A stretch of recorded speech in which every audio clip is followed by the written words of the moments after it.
Olá pessoal, para quem não me conhece, sou o Lucas Montessoto, eu sou psicoterapeuta clínico, formado pelo Instituto Brasileiro de Psicologia Clínica. Sou especialista em casais, já tendo casais em maioria há mais de 5 anos, tá? E hoje eu vou trazer uma dúvida muito pertinente que me perguntaram lá na caixinha dos stories do Instagram. Eu vou falar com um pouco mais de tranquilidade aqui, com um pouco mais de tempo, a respeito desse assunto tão pertinente e que incomoda tanto dentro dos relacionamentos, tá? Então a pergunta foi a seguinte: mãe e irmã do marido perseguem para onde mudamos, não aguento mais.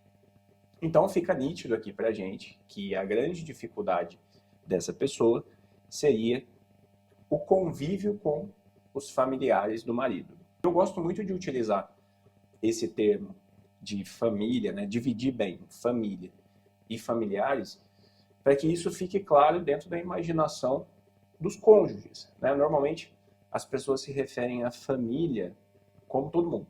Então, a minha esposa, os meus filhos são minha família.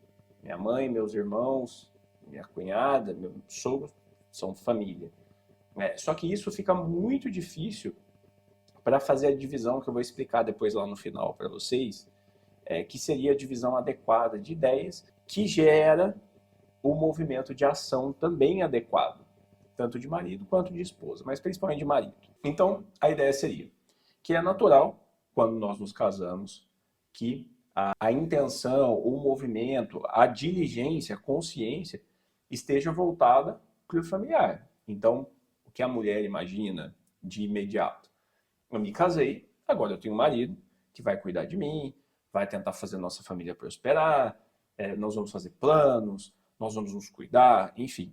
E aí, o que acaba acontecendo é que o marido continua direcionando boa parte da atenção dele aos familiares. Então, pelo que dá para perceber nesse caso, é que provavelmente o pai dele não seja vivo. Então, a mãe e a irmã tenham uma certa dependência dele, ou parcial, ou praticamente total. Então, ele fica basicamente variando os núcleos familiares. Então, ele não conseguiu se desprender desse primeiro núcleo e está alternando entre o núcleo familiar real, a partir do momento que ele se casou, e o núcleo ali dos familiares, que seria um outro núcleo familiar.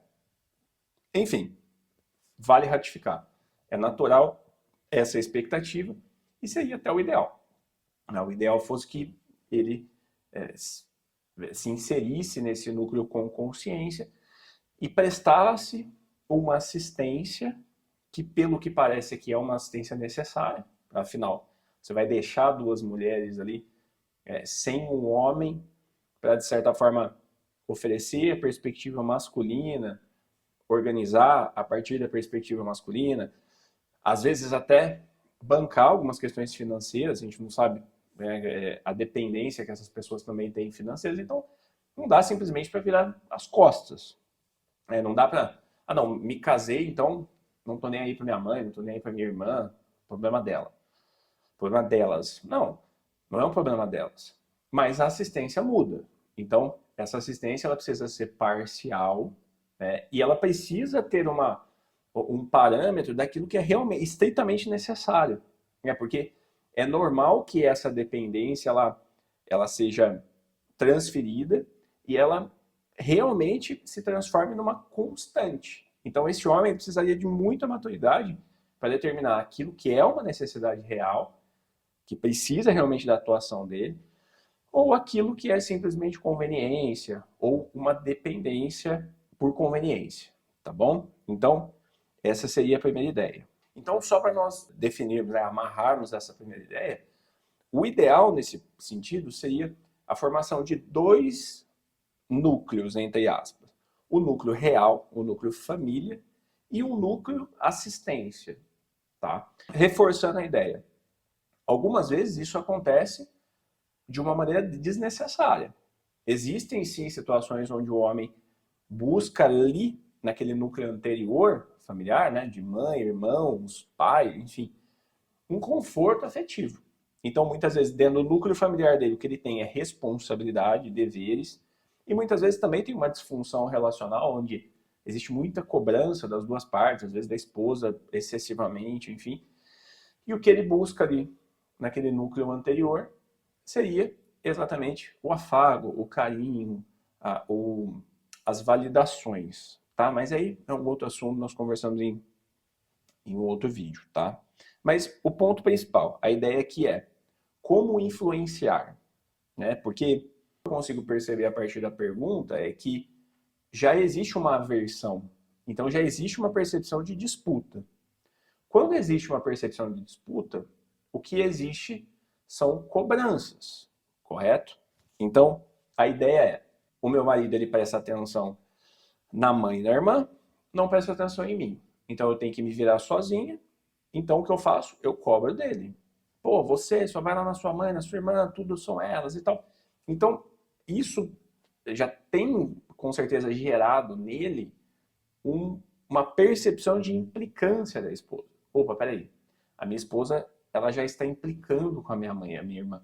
E quando eles chegam lá na casa da mãe e da irmã, às vezes não existe esses apontamentos negativos em relação à esposa. Então, o que ele pensa?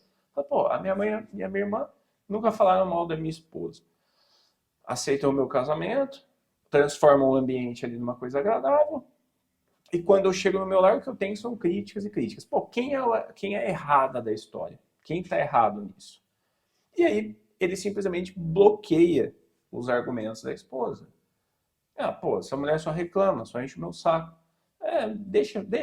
Né? Ou existe o embate. Ah, porque você isso, porque você também só reclama, porque você não gosta da minha mãe, porque você não gosta da minha irmã. Ou ele simplesmente bloqueia. Ah, tá bom. E nada muda, tá? Então, o ponto-chave aqui, a nossa ideia, como essa mulher consegue ter resultados a partir dessa dificuldade. Então, o primeiro ponto, já direto, seria quebrar a percepção dele de que há uma implicância com a mãe e com a irmã.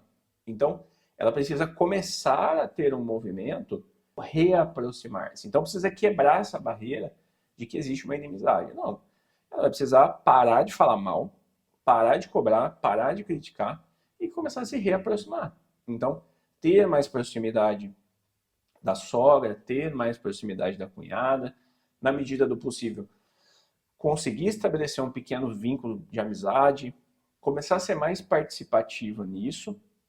E se isso realmente for excessivo, ou seja, ele realmente dá muita atenção, ele realmente fica muito tempo lá, ele realmente atende mais as demandas do antigo núcleo familiar do que do núcleo familiar dele principal, mais dos familiares do que da família.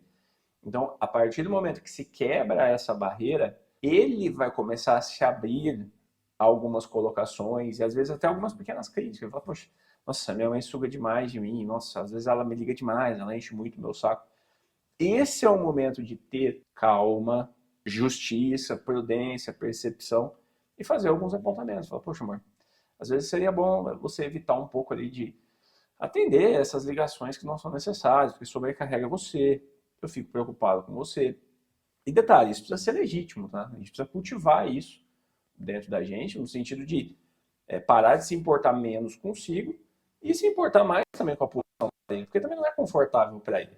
Tá? Então a ideia seria, poxa, teve essa abertura e falou, amor, eu posso até te ajudar, às vezes, em relação a algumas coisas, posso conversar um pouco com ela, ou, nossa, você acredita que a minha irmã pediu R$ 500 emprestado para mim? Então eu falo, poxa, amor, esse mês tá meio apertado pra gente, eu até entendo, essa demanda é supérflua, nós aqui não fazemos coisas supérfluas, então.